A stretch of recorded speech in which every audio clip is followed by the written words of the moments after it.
नमस्कार, नमन टाइम्स में आपका हार्दिक स्वागत है। मैं नमस्ताना देश दुनिया की मुख्य खबरें लेकर के आपके सामने उपस्थित हूँ।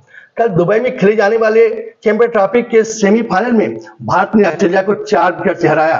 टॉस जीतकर पहले बल्लेबाजी करते हुए ऑस्ट्रेलिया ने भारत के सामने 265 रन का लक्ष्य दिया था, लेकिन विराट कोहली के संयमित बल्लेबाजी और श्रेयस अय्यर की भागीदारी से भारत इस मुकाबले जीता, जिससे देश भर में जश्न का माहौल है।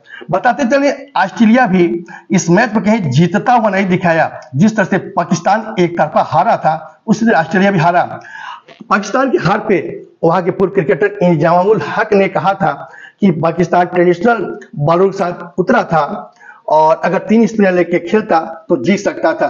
कल बताते चले ऑस्ट्रेलिया 3 स्पिनर लेकर खेला था, लेकिन भारत के दृढ़ इच्छा शक्ति के सामने फेल हुआ।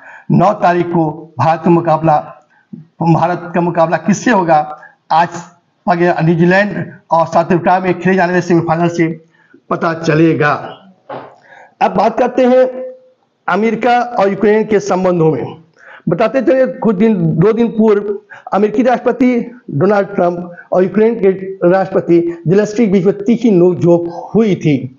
अब जेलेंस्की इस पर पश्चाताप करते हैं कि ऐसा नहीं होना चाहिए था। इधर ट्रंप सारे सैन्य सुरक्षा यूक्रेन के बंद कर दिए हैं। यूक्रेन के राष्ट्रपति अपने उनसे बात करने के लिए तैयार हैं। दिल्ली में जैसे ही सरकार बदली, वहां भी अतिक्रमण इंक्रोचमेंट को हटाने का काम तेजी से हो रहा है। वहां भी बुलडोजर की प्रक्रिया चालू हो गई है। कल विधानसभा में मुख्यमंत्री रेखा गुप्ता ने बोलते हुए कहा कि विपक्ष में रहते हुए भी केजरीवाल की सरकार जो बोल रही है वो बहुत ही गलत है, क्योंकि जब केजरीवाल सरकार सत्ता में थी तो उसने कोई काम नहीं किया था। जनता के पैसे को प्रचार में खर्च किया और जनता की समस्याओं में जनता के साथ खड़े होकर के धरना प्रदर्शन और नारेबाजी के अलावा कुछ भी नहीं किया। अब बात करते हैं बिहार में तेजस्वी यादव ने बिहार की सरकार को खटारा सरकार कहा और मुख्यमंत्री नीतीश कुमार को थकाहारा मुख्यमंत्री कहा। इस पर नीतीश कुमार ने पलटवार करते हुए कहा कि खटारा तो लालू की सरकार थी, जिसे नीतीश कुमार ने ही बनवाया। कल महाराष्ट्र के समाजवादी पार्टी से बने विधायक अबू हाजमी ने अपने औरंगजेब पर दिए गए बयान को वापस लिया है। उन्होंने कहा किसी अगर भावना आहत होती है तो मैं क्षमा मांगता हूं। बताते चले इसमें छत्रपति शिवाजी के ज्येष्ठ पुत्र पे आधारित फिल्म छावा आई है, जिसमें औरंगजेब को क्रूर और निर्दयी दिखाया गया है। इस पर उनको आपत्ति थी। कल मायावती ने बोलते हुए कहा कि रमजान के पवित्र महीना चल रहा है और सरकार मुसलमानों के साथ भेदभाव कर रही है, सौतेला व्यवहार कर रही है। ये सौहार्दपूर्ण माहौल बनाए रखने के लिए ये गलत होगा। कल प्रेमानंद महाराज जी ने एक प्रश्न के जवाब में देते हुए कहा युवक युवतियों को शादी से पूर्व अपने दोस्ती यारी प्रेम प्रसंग को अपने पति पत्नी में एक दूसरे से नहीं शेयर करना चाहिए। इससे एक दूसरे विश्वास और प्यार में कमी आती है।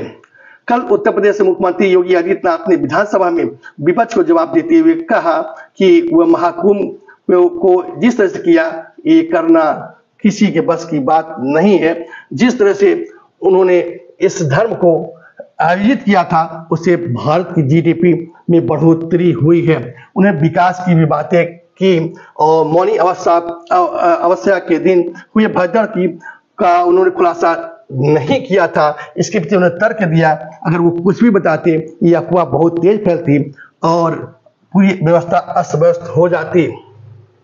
सपा के पूर्व एमएलसी वासुदेव यादव को आय से अधिक धन संग्रह के मामले में गिरफ्तार कर लिया गया है।